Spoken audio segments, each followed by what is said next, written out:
meus irmãos, tudo bem com vocês? Eu espero que todos estejam bem. Gostaria de te convidar nesse momento para poder me acompanhar na leitura do Catecismo, que são uma série de perguntas e respostas que tem como finalidade nos embasar na fé em Cristo Jesus, de acordo com o que a Palavra de Deus nos ensina. Nas últimas semanas nós estamos estudando sobre os 10 mandamentos e hoje a pergunta número 12 vai falar para a gente sobre os mandamentos 9º e 10º. A pergunta é a seguinte: o que Deus requer no 9º e no 10º mandamento? A resposta é a seguinte: no 9º, que não mintamos ou enganemos, mas falemos a verdade com amor. No 10º, que sejamos felizes, não invejemos ninguém, nem nos ressintamos pelo que Deus tem dado a eles ou a nós. Lá em Tiago 2,8 a gente tem a base para essa resposta e está escrito o seguinte: todavia, se cumprirdes conforme a Escritura, a lei real, amarás a teu Deus como a ti mesmo, bem fazeis. Que você possa fechar os seus olhos nesse momento para que a gente possa falar com o Senhor Jesus. Senhor Deus, nós queremos colocar diante de Ti o nosso coração, Te exaltar, Deus, acima de tudo. Tu és santo, Tu és digno, Tu és poderoso. Senhor, perdão por nossos pecados, Pai. Nós somos falhos, nós precisamos de Ti, Deus. E também Te agradecemos pela Tua graça e misericórdia sobre nossas vidas. Que o Senhor Espírito Santo nos fortaleça para que a gente consiga cumprir os Teus mandamentos, meu Deus, andar de acordo com a Sua vontade, Pai. Nos ajude, Deus, a ser verdadeiro com as pessoas, Deus, a não mentir, a não ter inveja, Deus, a conseguir, Deus, exortar, Pai, as pessoas em amor, falar com uma intenção, Deus, de não querer machucar, Pai. Que o Senhor nos ajude, Deus, a olhar para o Senhor, Deus, a conseguir Te obedecer, Pai. Que o Senhor seja exaltado, Pai, por isso. Nós sabemos que por nós mesmos nós não conseguimos, Pai, mas que dependemos de Ti para tudo, Deus. E sabemos, Espírito Santo, que se não for o Senhor, Deus, para nos convencer do pecado, para nos convencer de como agir corretamente, Deus, nós não vamos conseguir, Pai. Tem misericórdia de nós, Deus. Nós confiamos em Ti, nós ansiamos pela Tua volta, ansiamos pelo dia que o Senhor vai nos chamar para viver eternamente, Deus. Que o Senhor seja exaltado, Deus. Te louvamos de todo o nosso coração, Pai. Amém, Deus. Olá, pessoal! Oi, pessoal! Tudo bem? Vamos para o versículo dessa semana. E morarei na casa do Senhor para todo sempre. Salmos 23:6. Olha pra gente, Samuca. Vamos orar! Senhor Jesus, obrigado porque o Senhor dá um lar pra gente morar. E ele não tem perigo. E o Senhor protege a gente e nos livra de todo mal. Em nome de Jesus, amém. Amém. Fique com a história de hoje. Que manhã linda. Olha, preciosa, como é lindo nascer do sol nas montanhas. É verdade, Samuca. Eu nunca estive em lugar mais lindo do que esse. E já a gente vai começar a nossa jornada de volta para casa. E eu estou pronta. Sério, preciosa? Você não está mais com medo? Eu tenho aprendido a confiar no nosso pastor. Ele é bom. Ele me comprou quando eu estava doente e suja. E ele tem cuidado de mim, do modo que agora eu sou forte e saudável. Ele é muito bom. Ele sempre faz o que é bom, o que é justo. E eu era medrosa. E ele me resgatou quando eu andava por aí. Eu finalmente percebi que eu sou uma joia preciosa para ele. E que eu vou morar com ele e com seu rebanho para sempre. Na verdade, eu estou empolgada com o fato de voltar para casa. Verdade? Mas por que, preciosa? Porque espero que quando nosso pastor trouxer novas ovelhas para o nosso rebanho, eu possa ajudá-las e conhecê-las e ajudá-las a confiar nele, assim como você fez comigo. Ai, preciosa, isso é muito, muito bom.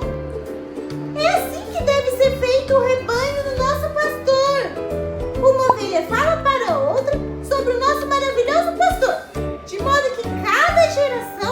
a confiar nele. As novas ovelhas do rebanho vão aprender a confiar no pastor quando a gente falar com elas. Samuca, obrigada por me mostrar e me dizer coisas sobre o nosso pastor. Tenho visto a bondade do Senhor transbordar no seu coração para mim. Você me ensinou e tem sido muito bondoso comigo. Você fez me sentir que eu pertenço a esse rebanho.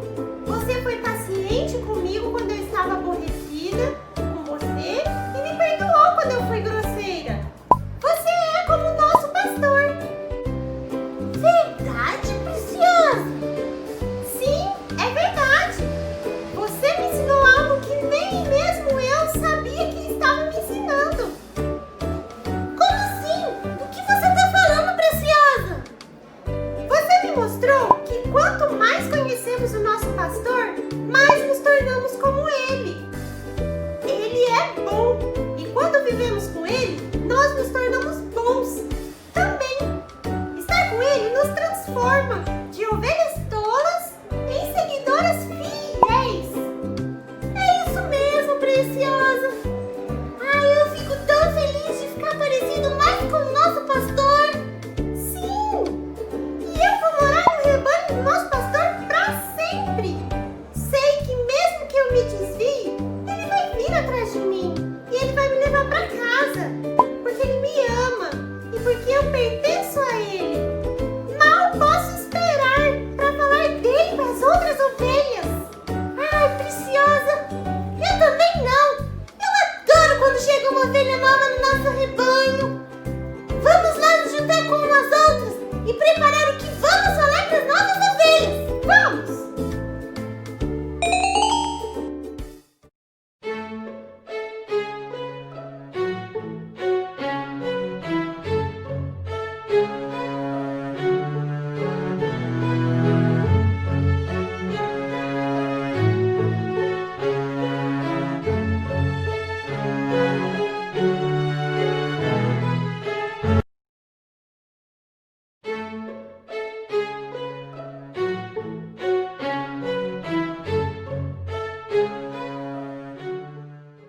Hoje chegamos à quarta sola, ao quarto somente, Solus Christus, que quer dizer somente Cristo. Como forma de reação dos protestantes contra a Igreja Católica, que estava secularizada, e contra os sacerdotes que afirmavam ter uma posição especial e serem mediadores da graça e do perdão por meio dos sacramentos que eles ministravam. A Reforma defendeu que tal mediação entre o homem e Deus, ela pode ser feita unicamente e exclusivamente por Cristo. O próprio Cristo nos disse que ninguém vai ao Pai a não ser por Ele.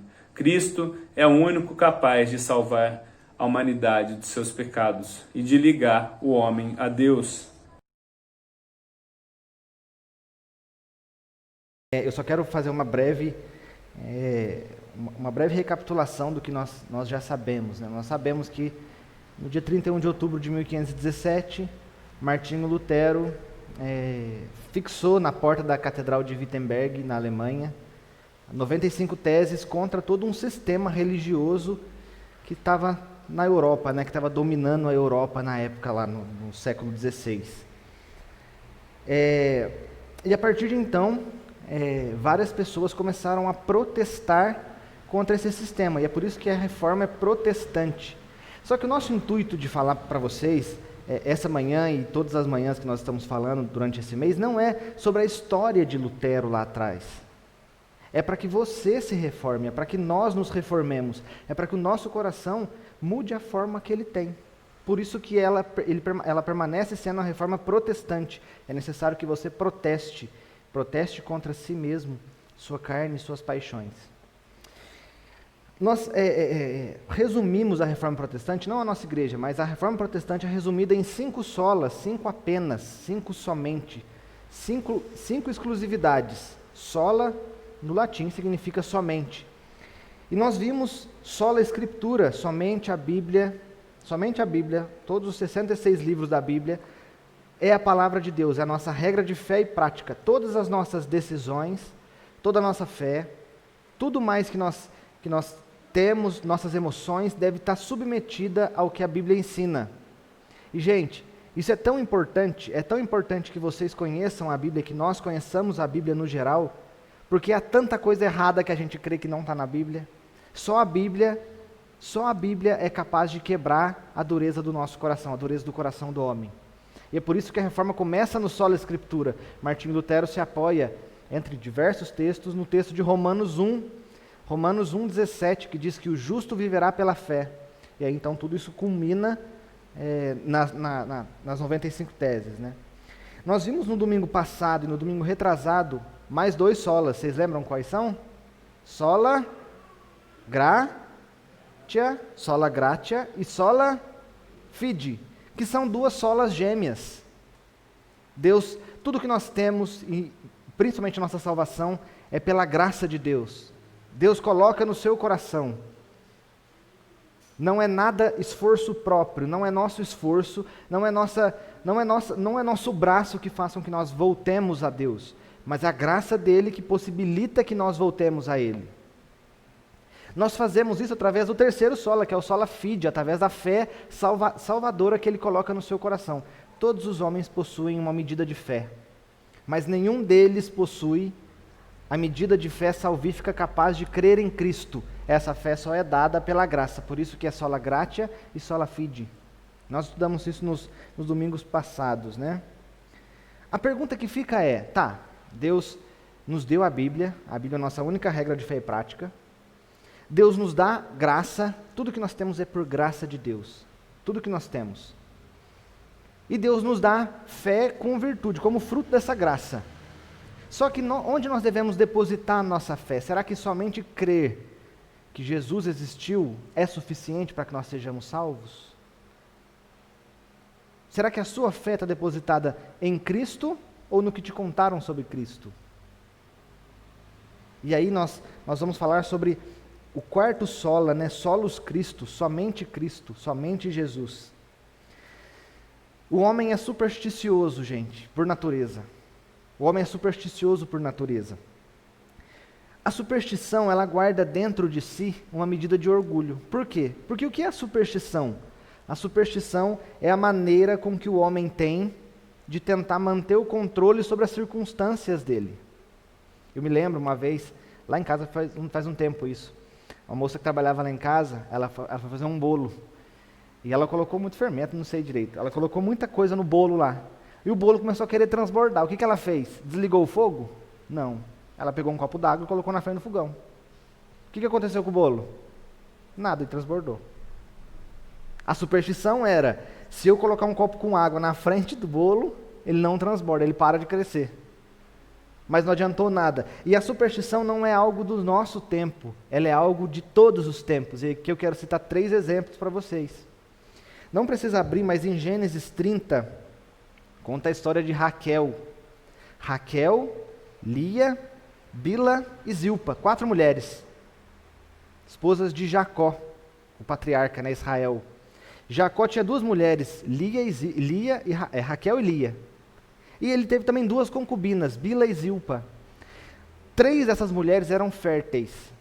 Com exceção de Raquel, todas elas deram muitos filhos a Jacó. E Raquel não conseguia engravidar de jeito nenhum. Depois você pode acompanhar na sua Bíblia, Gênesis 30. E aí Raquel começa a se desesperar, porque uma mulher que não era fértil na época de Israel, na época de Jesus também, depois, mas uma mulher que não era fértil era considerada amaldiçoada por Deus. E aí então ela vai até um dos filhos de Lia, que é Ruben, e fala para ele assim, me dê as mandrágoras do que vocês estão comendo. Me dê as mandrágoras. Mandrágora é uma raiz que era atribuída à fertilidade. Então ela achava que se ela comesse as mandrágoras, ela engravidaria. Engravidou? Não, ela só engravidou depois de muito tempo, teve 2 filhos. Mas a superstição já estava próxima do povo de Israel. Ela achava que por ela comer a plantinha lá, ela se tornaria fértil, né? Mais recentemente eu assisti um programa no Discovery Channel, vocês devem conhecer o programa, de uns pescadores lá no norte, lá na Europa, lá. E eles pegam eu não sei como é que chama aquele bicho lá, tipo um siri gigante, assim. E tem época que não dá siri, não dá. O que eles fazem? eles raspam o cabelo deles e jogam no mar, porque eles acham que aquilo vai fazer com que haja mais ciris para eles pescarem. Superstições em cima de superstições. Muitas vezes, gente, nossa fé está depositada no que as pessoas falam. Nossa fé está depositada nas circunstâncias, ou numa mandinga que alguém ensinou, ou num horóscopo, ou em qualquer outra coisa que não Cristo. E esses são exemplos disso, né? Em Atos capítulo 10, na época, logo depois que Jesus ressuscita, Pedro vai até a casa de um homem chamado Cornélio. Quando Pedro pisa na casa do Cornélio, o Cornélio cai aos pés de Pedro. O que Pedro fala para ele? Fala assim: levanta, Cornélio. Levanta, porque eu sou homem como você. E quantas vezes a nossa fé está depositada em quem está falando aqui na frente? Como se nós que falamos aqui na frente fôssemos melhores que as outras pessoas. Quantas vezes a nossa fé está depositada em pessoas, em cargos, em uma gama de coisas que não é Jesus. E aí, na época da Reforma Protestante, existia muito isso, né? O pessoal depositava a fé dele nos líderes papais, nos padres, assim como muita gente hoje deposita a fé nos pastores. Se o pastor falar, é a realidade. E aí a pessoa não é como os bereanos que quando Paulo ia lá pregar, o bereano falava: mas peraí, vamos ver aqui, né? Ah, tá certo, é isso mesmo que o senhor falou, tá certo, tá na Bíblia. Na época de Lutero, o pessoal depositava a fé na palavra do Papa. O Papa dizia, era lei. Ou depositava na vida dos padres, ou depositava a fé nos santos, que eram mediadores, né, entre Deus e nós. Nos nossos dias, depositamos a fé muitas vezes em bispos, em apóstolos, em pastores, em óleo ungido, em rosa ungida. Quando a Bíblia fala, não, nada disso, nada disso, nada disso. A fé tem que ser depositada somente em Cristo, somente em Cristo, e esse ressuscitado. Só por honestidade, a Igreja Católica, ela separa os termos dulia e latria. Dulia é um serviço que pode ser oferecido aos santos, a Maria, a Pedro, a Paulo e assim por diante. E latria seria a adoração que só deve ser exercida a Deus. Só que na prática nós não vemos isso acontecer, nós vemos pessoas de fato depositando fé para os santos, depositando fé a Maria, e assim por diante, né? Maria carrega os títulos de corredentora e medianeira para a Igreja Católica ainda hoje. Na Igreja Evangélica, gente, não pensem que nós estamos isentos disso. Talvez nós não depositemos nossa fé em Maria ou em algum santo, mas nós depositamos muitas vezes a nossa fé no que nós achamos, nos nossos arrepios, nos nossos sonhos, e jamais a fé em Cristo. E a pessoa acha que por não fazer uma coisa, pode fazer todas as outras. Queria que vocês abrissem comigo a palavra de Deus em João capítulo 14. Vai ser projetado aí, a gente vai ler a NVT, tá? João 14. Onde nós devemos depositar nossa fé? Em Jesus. Mas o que sobre Jesus? Basta crer que Jesus viveu aqui? Basta crer que Jesus nasceu e só isso? João capítulo 14, e eu convido você a fazer uma reflexão sobre onde está depositada a sua fé.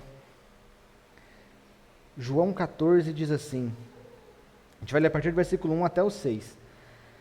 Não deixem que seu coração fique aflito. Creiam em Deus, creiam também em mim. Na casa de meu pai há muitas moradas. Se não fosse assim, eu lhes teria dito, vou preparar lugar para vocês. E quando tudo estiver pronto, virei buscá-los, para que estejam sempre comigo onde eu estiver. Vocês conhecem o caminho para onde vou. Não sabemos para onde o Senhor vai, disse Tomé. Como podemos conhecer o caminho? Jesus disse, eu sou o caminho, a verdade e a vida. Ninguém pode vir ao Pai senão por mim. Curve a sua cabeça e o seu coração, vamos orar. Senhor Deus, nós te agradecemos pela sua palavra que está aqui diante de nós, Pai. Te agradecemos pela vida do Senhor, Jesus, por ter vindo ao nosso encontro. Te agradecemos, Pai, porque o Senhor decidiu morrer por nós, Jesus. Deus, abre os nossos olhos essa manhã, Pai. Abre os nossos olhos para entender que só o Senhor é o caminho, Pai. Só o Senhor é o caminho, a verdade e a vida, e que ninguém pode ir até o Senhor fora do Senhor, Jesus. Tem misericórdia de nós, tem misericórdia da nossa vida, que seja para a sua glória, Senhor. Jamais para a nossa glória, para a sua, somente para a sua glória. Em nome de Jesus te agradecemos. Fala conosco pela tua palavra, através do poder do teu Espírito Santo, Pai. Obrigado, Jesus. Amém. Meus irmãos, esse texto é famoso. O pessoal conhece bastante, né? Eu sou o caminho, a verdade e a vida, ninguém vem ao Pai senão por mim. Jesus estava nos seus últimos momentos, era a última semana de Cristo na terra. Os últimos momentos de Jesus, última noite de Jesus estava ali junto com seus discípulos, né? Ia acontecer a Santa Ceia aqui. Isso começa no capítulo 13 de João, e aí vai até mais para frente aí. Jesus vai orar pelos discípulos, e uma das coisas que Jesus faz, ao invés de se preocupar com a sua própria dor, a sua própria angústia que estaria para chegar ali logo à frente, Jesus vai acalmar os seus discípulos. E aí ele vai começar a falar esse texto que a gente vai estudar essa manhã. Ele já havia lavado os pés dos discípulos, ele já havia predito que Judas o trairia, ele já havia predito que Pedro o negaria, e ele já havia dito para os discípulos que ele morreria.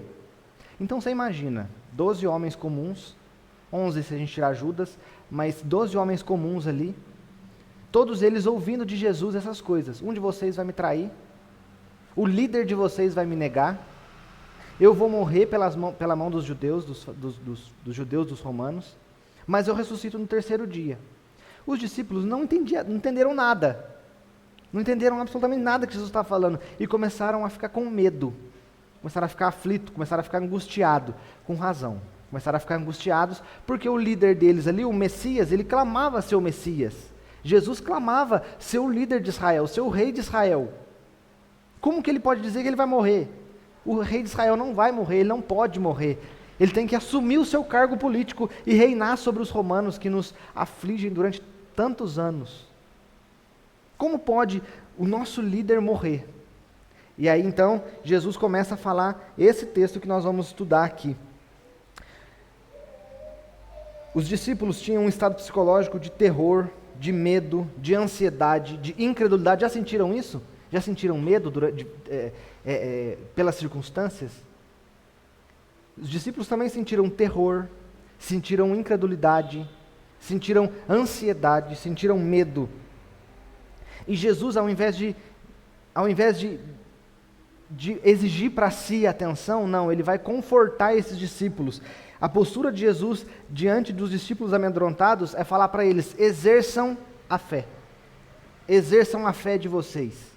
E aí ele começa no versículo 1, né? Não deixem que o seu coração fique aflito. Percebem como Jesus ele coloca no encargo do homem o crivo final sobre deixar ou não deixar o coração agir de determinada forma? Jesus assume que o coração não domina sobre o homem, mas que o homem tem que dominar sobre o próprio coração. Jesus fala para os discípulos: não deixem, está na mão de vocês, está na mão de vocês. Não deixem que o coraçãozinho de vocês fique angustiado, fique aflito, não deixem. A pergunta podia ser: como? A palavrinha aflito aí no grego significa preocupado, agitado, inquieto, angustiado, ansioso. Em função da circunstância, a gente está numa época totalmente violenta da história. Nós estamos numa época aqui na Bíblia onde existia um império romano que matava pessoas como matava animais. Existia, de um lado, todo um império romano que dominava sobre o mar Mediterrâneo inteiro. Do outro lado, existiam os judeus que enfiavam cargas nas costas das pessoas, cargas impossíveis de serem carregadas. Nós tínhamos vários partidos políticos, os zelotes, nós tínhamos os saduceus, nós tínhamos os gregos, e nós tínhamos 12 discípulos, junto com Jesus, que não tinha a aparência de um rei. Nós tínhamos esses 12 discípulos enclausurados. Os romanos não gostavam dele, os judeus não gostavam dele, os fariseus não gostavam dele, os saduceus não gostavam dele, ninguém gostava de Jesus, só os seus se importavam com ele. Jesus fala, né, eu não tenho onde reclinar a cabeça. Então, as circunstâncias ali exigiam que o coração dos discípulos se angustiasse. E aí Jesus fala: não deixem, não deixem. O crivo é seu. Não deixem que o seu coração fique aflito. Transportando para nós. Toda circunstância que você está vivendo agora, minha irmã ou meu irmão. Toda circunstância passa pelo seu crivo de deixar o seu coração agir como ele quer, com medo, com aflição, com angústia, com ansiedade, ou não. Mas a pergunta é, como? Como que eu não posso deixar o meu coração aflito? E aí Jesus continua no versículo 1, a parte B aí, ó. Creiam em Deus. Creiam em Deus, creiam também em mim. Jesus convida os discípulos, a única maneira de vocês não sucumbirem diante das circunstâncias, é vocês crerem em Deus. Depositem sua fé em Deus. Só que Jesus fala uma frase que, ao ouvido deles, provavelmente deve ter parecido um absurdo à beira da blasfêmia. Porque ele fala assim, ó, creiam em Deus. Eles falam, creiam em mim. Olha que loucura, Jesus está dizendo, creiam em Deus, creiam também em mim. Ele está dizendo que a fé em Deus tem que ser complementada pela fé nele. Pela fé nele. Olha a profundidade da palavra de Jesus ao pedir que os discípulos crescem nele da mesma forma que criam em Deus. Só tem duas possibilidades aqui, meus irmãos, duas. Ou Jesus de fato era Deus, ou Jesus era um mentiroso e estava fazendo um convite à idolatria, porque você se colocar na posição de Deus e pedir para que outros creiam em ti, outros creem em você, como creem em Deus, é a mesma coisa de você convidar as pessoas a idolatrar você. Mas Jesus não, Jesus diz, creiam em Deus e creiam também em mim. Jesus não convidou os discípulos à idolatria, ele falou para os discípulos, a sua fé tem que estar depositada em Deus somente. E eu estou em Deus. Imagina um homem qualquer chegar para você e falar assim, ó, coloque a sua fé em mim. Ou esse homem tem que estar muito louco, ou esse homem tem que de fato ser Deus. E nós cremos psicologicamente, o traço psicológico de Jesus não mostra que ele era nem um pouco louco e nem um pouco mentiroso e nada disso. Mas que Jesus estava falando sério quando ele falou, a fé de vocês tem que estar depositada em dois, em Deus e em mim, que na verdade é um. A sua fé não tem que estar depositada no copo d'água para o bolo não transbordar. A sua fé não tem que estar depositada na força do seu braço. A sua fé não tem que estar depositada nas circunstâncias ou no acaso. A sua fé não tem que estar depositada nos homens. A sua fé não tem que estar depositada na palavra de Pôncio Pilatos. A sua fé tem que estar depositada em mim. Em mim. Jesus dizendo, perguntinha para vocês, sua fé está depositada em Cristo e em Cristo somente?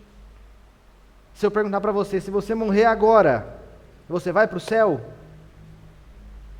Não precisa responder para mim, mas se você morrer seu coração para de bater agora, você vai para o céu? Se você falar, não sei, eu não pedi perdão, a sua fé está depositada no seu perdão e não em Cristo. Se você disser, mas eu pequei ontem, eu sei, eu também. Se a nossa fé não está depositada na cruz e na ressurreição de Jesus, ela está depositada em outras coisas completamente inúteis à sua salvação. A sua fé não tem que estar depositada nas suas orações, no seu pedido de perdão, em nada além de Cristo. Por isso que ele fala, creiam em Deus, creiam também em mim. O convite não se estende a mais ninguém.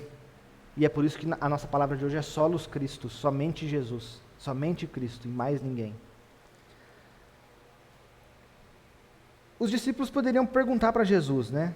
Tudo bem, eu não vou deixar meu coração aflito, eu vou crer em Ti, mas por que eu devo crer em Ti? E aí Jesus continua, versículo 2, acompanha comigo, ó. Na casa de meu Pai há muitas moradas. E aí Jesus está tratando do reino de Deus, né? Do céu, da parte celestial da coisa. Jesus está dizendo para os discípulos assim, ó, na casa onde meu Pai mora, existem muitas moradas. E algumas pessoas pensam que Jesus está falando de um condomínio. Como se no céu existisse várias mansões, né, um grande edifício, com vários lugares para todo mundo morar. Jesus não está tratando da forma como é o céu, mas que existe espaço no céu para todos os que vão crer. Ele fala, na casa do meu Pai há muitas moradas, há lugar para todos vocês. Há lugar para todos vocês, mas isso está atrelado ao versículo anterior. Só tem lugar lá quem crê em Cristo. Só tem lugar no céu para quem crê em Jesus e em Jesus somente. Qualquer coisa que você crê além de Jesus faz com que a obra redentora de Jesus, a morte e a ressurreição de Jesus seja insuficiente, seja inútil. Por isso que não devemos crer em nada além dele, não é? Na casa de meu pai há muitas moradas. Há um motivo pelo qual Jesus está fazendo o que está fazendo. Os discípulos não entendem, mas há um motivo pelo qual as circunstâncias na sua vida estão como estão. E é por isso que nós temos que responder às circunstâncias com a nossa fé, que é um motivo. Você não controla as circunstâncias, nunca vai controlar, mas Ele controla. E é por isso que nós devemos crer nele. E aí ele continua, né? Na casa de meu pai há muitas moradas. Se não fosse assim, eu lhes teria dito. Jesus está apelando à sinceridade dele mesmo durante os 3 anos que passou com os discípulos. Ele está dizendo, eu nunca menti para vocês. E ninguém se levanta e fala, não, o senhor mentiu. Os discípulos ficam calados, porque sabem que Jesus não mentiu. Ele está dizendo, para onde eu vou, há lugar para todos vocês. Se não fosse assim, eu teria dito para vocês que não é assim, mas é assim. Se não fosse assim, eu lhes teria dito. Vocês não vão entender agora. Mas creiam que eu sei o que eu estou fazendo. Gente, conseguem compreender a aplicação disso nos nossos dias? Você não entende como as coisas estão agora. Você provavelmente pode estar sofrendo, você pode estar se desesperando e tal. Mas creia em Deus, creia em Cristo. Ele sabe o que Ele está fazendo. Ele sabe o que Ele está fazendo na sua vida. Basta que você deposite sua fé nele. Vou preparar lugar para vocês. Jesus está tomando a sua missão exclusiva, está tornando a sua missão exclusiva. Ele está dizendo, é necessário que eu vá, porque eu posso preparar lugar para vocês, nada mais pode. Eu vou preparar lugar para vocês. Somente Ele poderia preparar o lugar para os discípulos, né? E aí Jesus continua, e quando tudo estiver pronto, eu virei buscá-los, virei buscar vocês. E algumas pessoas aprendem esse texto errado. Acham que Jesus está falando da segunda vinda lá na frente. Mas Jesus não está falando da segunda vinda lá na frente, porque se Ele estivesse falando, Jesus estaria em construção civil durante 2000 anos, concordam? Porque se Ele foi preparar lugar, e se Ele está falando a volta dele lá na frente, então significa que Jesus está construindo casas no céu. Jesus não está dizendo sobre lá na frente, Jesus está dizendo sobre a sua ressurreição. Por isso Ele fala, eu vou preparar lugar para vocês, e eu volto para buscá-los. E Ele voltou. 3 dias depois, Jesus estava ali junto com Ele de novo. Voltou para buscá-los, e Ele voltou para buscar-nos também. É por isso que nós podemos crer nele. Para os discípulos talvez fosse um pouco mais difícil, né? Os discípulos tinham que olhar para frente, nós olhamos para trás. E portanto nós podemos crer nele, porque nós sabemos que Jesus ressuscitou. Vocês creem nisso? Vocês creem que Cristo está ressurreto, sentado à direita de Deus, Pai, intercedendo por nós? Mas vocês creem somente nisso? Ou vocês creem nisso junto com a pulseirinha do Santo Bonfim, lá do Senhor do Bonfim? Vocês creem somente em Cristo ou vocês precisam de apêndices para Cristo, penduricalhos em Cristo? Vocês precisam da sua moeda da sorte? Ou vocês creem somente em Cristo? O desejo final de Jesus é que estejamos junto com Ele por toda a eternidade. Lembre-se o seguinte, versículo 3. E quando tudo estiver pronto, virei buscá-los, para que estejam sempre comigo onde eu estiver. Lembra que Jesus fala, no final do Evangelho, Ele fala assim, eis que estou com vocês, o que mais? Todos os dias, até a consumação do século, lembra disso? É Jesus cumprindo essa promessa. Vou estar com vocês em todos os tempos, por toda a eternidade. Vocês acham que quando vocês creem em Cristo, vocês terão a vida eterna? Não, vocês não terão a vida eterna, vocês já têm a vida eterna. João 5 fala que a pessoa que crê já tem a vida eterna. Se vocês creem em Cristo somente, se vocês creem na cruz e na ressurreição de Cristo, vocês já estão na eternidade. A morte vai ser só... Eu lembro que uma pessoa falava isso. A morte é só um desmontar de casa aqui e um montar de casa do outro lado. Mas a vida eterna já habita em vocês. Por isso Jesus fala: quando tudo estiver pronto, virei buscá-los, para que estejam sempre comigo onde eu estiver. A palavrinha estejam é presente, não é futuro. Vocês não estarão com Jesus, vocês já estão. Se vocês creem, é agora. Quem crê já tem a vida eterna. E aí nesse texto todo nós temos 3 motivos pelo qual os discípulos e nós havemos de crer em Jesus. Primeiro, ele jamais mentiu para os discípulos, portanto ele sabe que o que ele estava fazendo tinha que ser feito. Segundo, Jesus não estava cumprindo o interesse próprio dele. Jesus estava indo abrir moradas para os discípulos e para nós. Ele ia preparar lugar, não era interesse próprio de Jesus. E em terceiro e mais importante, ele de fato voltou para buscar os discípulos. Ele de fato voltou. Tudo centraliza na pessoa de Jesus, inclusive a história ocidental. Nós não dividimos o tempo em antes de Cristo e depois de Cristo. Se Jesus não tivesse ressuscitado, meus irmãos, nada disso estaria acontecendo. E aí ele fala no final: vocês conhecem, versículo 4, vocês conhecem o caminho para onde eu vou. Jesus presume que a mentalidade dos discípulos estava ancorada na eternidade. Mas os discípulos ainda estavam ancorados nessa terra. Depois de 3 anos, gente, 3 anos de ministério, 3 anos, andando com esses homens, ensinando esses homens, comendo com eles, dormindo com eles, ensinando eles a andar, ensinando eles o que pensar. Até o final, os discípulos ainda não entenderam. Porque aí a resposta de Tomé, versículo 5, não sabemos para onde o Senhor vai. Não sabemos para onde o Senhor vai, disse Tomé. Não sabemos. Muitas pessoas acham que o discípulo Tomé, né, ele também é chamado de Dídimo na Bíblia. Provavelmente ele tinha um irmão gêmeo, Dídimo é gêmeo. Mas as pessoas pensam que Tomé, ele era o discípulo incrédulo. E pelo contrário, Tomé não era incrédulo. Tomé, ele tinha um traço de personalidade. A personalidade de Tomé era mais voltada para a ansiedade do que para a incredulidade. Nos outros textos que Tomé aparece, né, Tomé, ele se porta mais como um pessimista, um ansioso, do que como incrédulo. E é interessante que é um ansioso que fala com Jesus nessa hora. É o discípulo ansioso, que quer saber o que vai acontecer. Nossa, mas o que vai acontecer? Nossa, todo apavorado. Tomé pergunta para Jesus: não sabemos para onde o Senhor vai, como é que a gente pode conhecer o caminho para onde o Senhor vai? E essa pergunta parece uma pergunta tola, parece uma pergunta estúpida de Tomé. Mas foi essa pergunta que fez Jesus fazer uma das maiores declarações de toda a Bíblia. Uma das maiores declarações de todas foi possível porque Tomé fez essa pergunta. Jesus não repreende Tomé. Jesus continua com a sua paciência explicando para ele que ele, Jesus, é o caminho.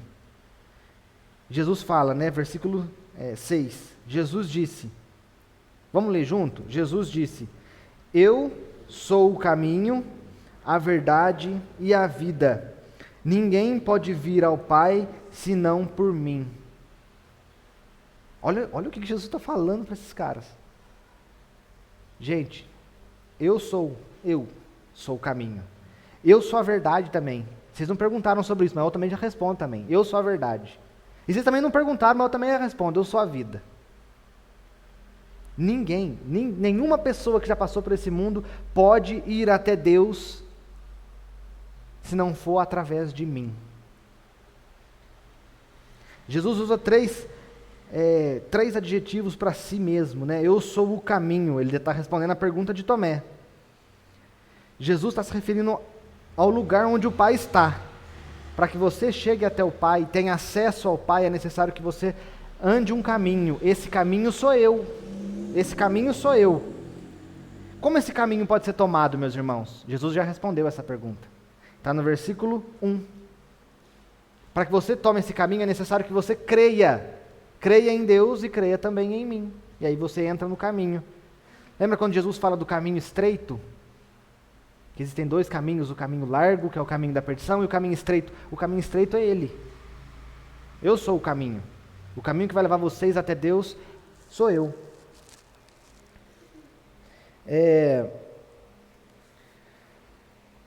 Esse caminho só pode ser tomado através de Jesus. Na época de Jesus, e um pouco antes de Jesus, os filósofos gregos se debatiam com relação ao que era a verdade. O que é a verdade? Nos nossos tempos também é assim, as pessoas perguntam o que é verdade. Você tem a sua verdade, eu tenho a minha verdade, está tudo certo. E as pessoas filosofam sobre o que é verdade, o que é mentira, e querem saber sobre a verdade. Jesus centraliza a verdade em si mesmo. Vocês ficam discutindo ideias filosóficas e bobas sobre o que é verdade, a verdade sou eu. Esse caminho que vocês tomam vai levar vocês até a verdade. É o caminho da verdade. É um complemento à pergunta de Tomé. Enquanto o diabo é o pai da mentira, Jesus se coloca como a verdade. Ele não fala que é uma. E todos esses adjetivos que Jesus diz, eu sou o caminho, a verdade e a vida, ele está colocando exclusividade neles. Não são todos os caminhos que levam a Deus. Eu não sou um caminho, uma verdade e uma vida. Eu sou o. Isso exige coragem de Jesus para dizer. Ele tinha muita certeza do que ele estava dizendo, meus irmãos. E ele convida vocês a terem também certeza. Eu sou o caminho, eu sou a verdade.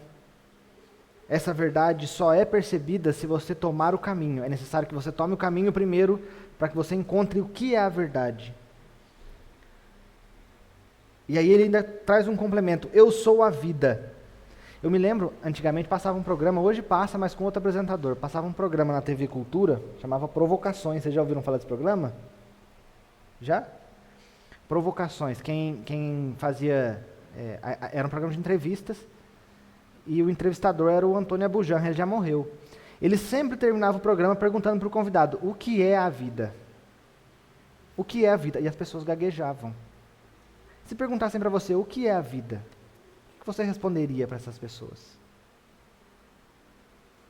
Jesus fala, eu sou ela. Eu sou a vida. Jesus se eleva, coloca a si mesmo no patamar máximo, centralizando em si mesmo o caminho que leva à verdade e a verdade que leva à vida. É uma coisa só. Jesus se coloca nesse lugar. Eu sou tudo isso que vocês precisam. Por isso vocês devem depositar sua fé em mim.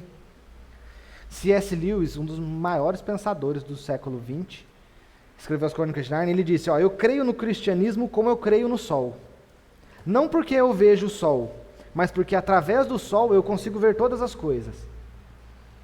Quando você encontra com Cristo, Cristo brilha a luz e você é capaz de discernir a realidade, meus irmãos. Porque Ele é a verdade, Ele é a vida. Só através dele você entende o que é verdade e entende o que é a vida. A vida não é isso que nós vivemos. A vida é Ele. Essa que nós vivemos está manchada. Essa que nós vivemos está deturpada. E aí eu convido você, esse convite é para mim também. Convido vocês a crerem em Cristo e em Cristo somente.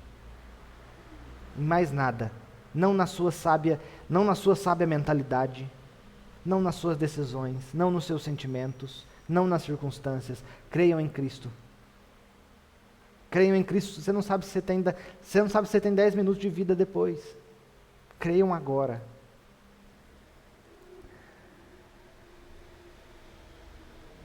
O homem, em seu estado original, ele se desviou por um caminho. Então é lógico que só há um caminho de volta. Se você se desvia por um caminho, você tem que pegar aquele caminho para voltar. Por isso que Jesus é o caminho. Não há mais nada além dele. Nada. Vocês conhecem a imagem do tabernáculo no Antigo Testamento? As pessoas geralmente conhecem. O tabernáculo era uma construção que existia no Antigo Testamento que tinha 3 compartimentos. A parte de fora, o santo lugar, que era uma casinha dentro desse quadrado maior, e a parte de dentro, que era dentro desse quadrado menor, que era o Santo dos Santos. Então era o átrio, o santo lugar e o Santo dos Santos. O Santo dos Santos, gente, no tabernáculo, era onde Deus manifestava a sua glória. Parecia, né, como fumaça e tudo mais. Só um sumo sacerdote podia entrar lá por ano. E se ele entrasse em pecado, ele morria. Para que você entrasse no tabernáculo, você tinha que passar por 3 portas. A porta de fora, para o átrio, passava por ela. Você tinha que passar por uma porta depois, que era para entrar no santo lugar, e depois por outra, que era cheia de cortinas, para entrar no Santo dos Santos. Sabe como os judeus apelidaram carinhosamente essas portas? A porta de fora era chamada de O Caminho. A porta do meio era chamada de A Verdade. E a porta de dentro era chamada de A Vida. Então, para que o homem chegue até Deus que está no Santo dos Santos, é necessário que ele passe por 3 portas. O caminho, a verdade e a vida. Ninguém vem ao Pai senão por mim, Jesus disse. Quando os discípulos ouviram isso, eles já falaram, nossa, olha lá. Não é possível que ele está falando um negócio desse. Só tem acesso a Deus, meus irmãos, através de Cristo. E mais nada.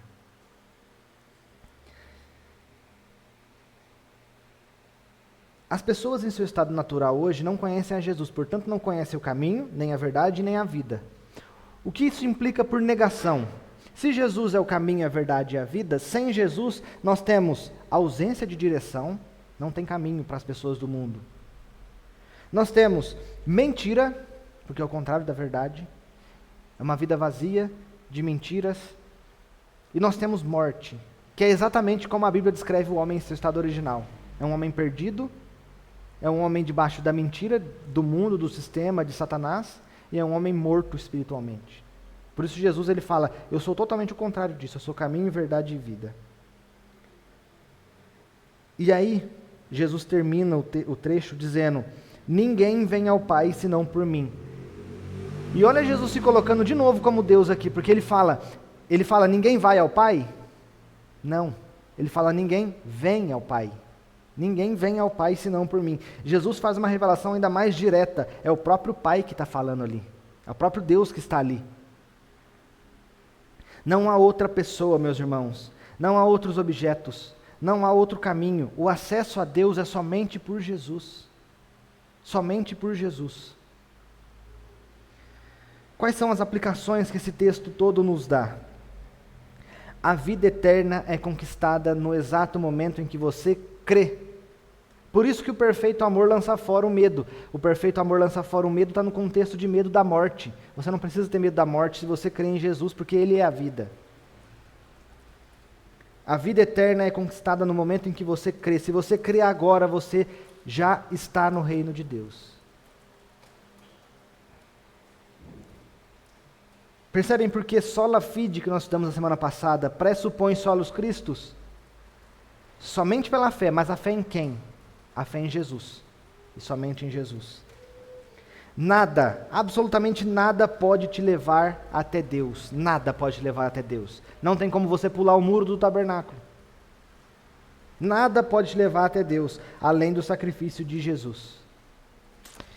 E eu quero terminar com uma figurinha do juízo final. As pessoas perguntam, o que vai acontecer no final dos tempos, né? Todos nós vamos participar do tribunal de Deus? A resposta é sim. Um dia você vai se colocar diante do tribunal e Deus vai ser o juiz da sua vida. Todas as pessoas vão ser assim. Todas as pessoas vão passar pelo tribunal e vão ser colocadas diante de Deus na presença de todas as outras pessoas. Todas. A diferença, meus irmãos, é que para quem creu em Cristo, existe uma vírgula nesse tribunal. Imagina um tribunal humano, a gente tem o juiz, em cima eu não sei como é que chama aquele, tipo um púlpito, né? Ele vai julgar o réu. Só que o réu, ele tem um advogado.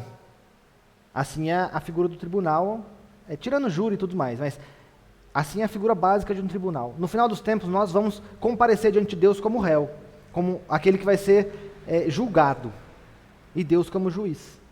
Aquele que crê em Cristo vai ter um advogado nesse dia. Vai ter um advogado, que é o próprio Senhor Jesus. E ele vai apresentar a defesa diante de Deus. A defesa é Ele mesmo. Quem não crê em Cristo vai se apresentar diante de Deus. Deus vai requerer o pagamento da dívida, só que não vai ter advogado para defendê-lo.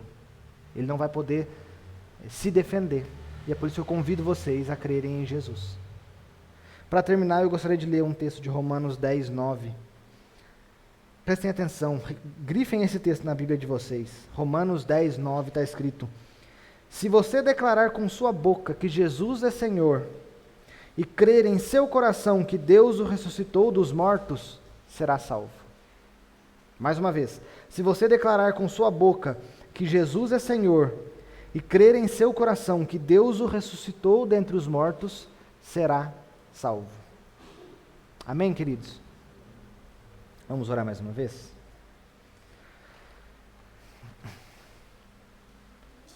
Pai querido, nós te agradecemos pela tua palavra. Te agradecemos pela grandiosidade do Senhor, Pai. Obrigado porque o Senhor é grande. Como nós cantamos, o Senhor de fato é grande, Deus. E nós queremos engrandecer o teu nome, Pai, em oração. Senhor, quebra o nosso coração, Jesus. Quebra o nosso coração e o nosso orgulho, Pai, para que nós venhamos a crer em Ti. E em Ti somente, Pai, em nada além de Ti. Obrigado, Pai, pela Tua palavra. Que nós venhamos a andar no caminho do Senhor. Que nós venhamos a conhecer a vida eterna, Senhor. Em nome de Jesus, obrigado pela vida dos meus irmãos. Convence-nos, Pai, convence-nos com o Teu Espírito Santo, Pai. Tira de nós, Pai, tira de nós todo o orgulho próprio, toda a necessidade de crer em outras coisas além de Ti. Obrigado em nome de Jesus por tudo que o Senhor tem feito, Pai. Amém.